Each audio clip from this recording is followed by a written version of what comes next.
Hi, I'm Allie from Devil's Botany Distillery. I'm here at TT Liquor where they make their Corpse Reviver No. 2 with our Devil's Botany Absinthe Regalis. Here's Kay to show you how to make it.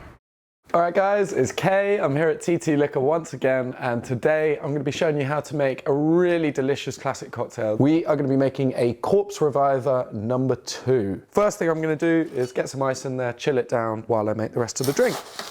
So we're going to start with our gin, and we're using this lovely Devil's Botany London Dry Gin, and we're going to go with 1 shot or 25 ml of our gin. Here we go. Next thing going in here needs to be some dry vermouth. Just like our gin, we want 1 shot or 25 ml of our cocky. Next thing going in here is going to be some triple sec or some orange liqueur.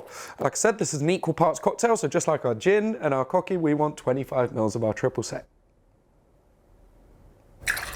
And the final ingredient going into our shaker is going to be some fresh lemon juice. And just like all our other ingredients, we want 25 ml or 1 shot of our lemon juice.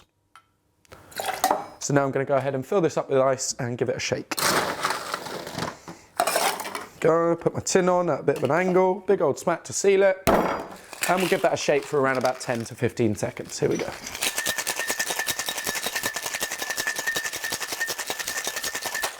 Beautiful, all right. So I'm going to take my glass that's been chilling here and just discard that crushed ice that's in there. And our final ingredient is going to be some absinthe. So I've got this really lovely Devil's Botany absinthe made right here in London.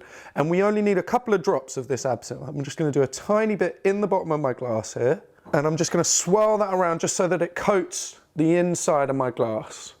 And now I'm going to strain my drink into the glass. I'm going to garnish this with a lemon twist, and I'll pop that on the side of the glass. And that is going to be our Corpse Reviver No. 2 ready to drink.